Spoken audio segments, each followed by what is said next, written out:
நம்முடைய அரசு முன்வர வேண்டுமே தவிர அதை மூட வேண்டாம் என்று உங்களை கேட்டுக்கொண்டு கடைசியாக இந்த மாநில அரசினுடைய எல்லைகளை கண்காணிப்பதற்கு முடிச்சிட்டேன். ஆல் தி லாஸ்ட் முடிங்க. நன்றி சொல்லுங்க.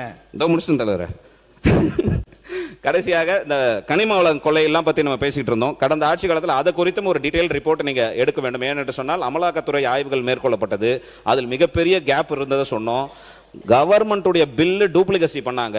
கவர்மெண்ட்டுடைய பில்லு டூப்ளிகசி பண்ணியிருக்கிறாங்கன்னு அமலாக்கத்துறையே உங்களுக்கு கொடுத்திருக்கிறார்கள். அதையும் நீங்கள் மறுபடியும் கனிவோடு பரிசீலனை செய்து பார்டர்ல இருக்கக்கூடிய விஷயங்களை கண்காணிப்பதற்கு ஒரு சென்ட்ரலைஸ்ட் யூனிட்டை இங்க கொண்டு வரணும். கேமரா, சிசிடிவி கேமரா வச்சு ஒரு 4 இடத்துல மானிட்டரிங் பண்ற மாதிரி, அதுவும் தலைமைச் செயலகத்தில் அமைச்சரே நேரடியாக எந்தெந்த பார்டர்ல எத்தனை லாரிகள் முடிச்சிருக்கேன். அமைச்சர் மாண்புமிகு துணை சபாநாயகர் சொன்ன மாதிரி கொஞ்சம் வெயிட் பண்ணீங்கன்னா இது அறிவிப்புல வரப்போகுது.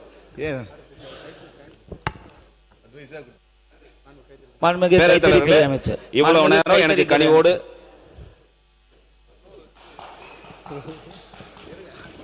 மாண்புமிகு பேரவை துணைத் தலைவர்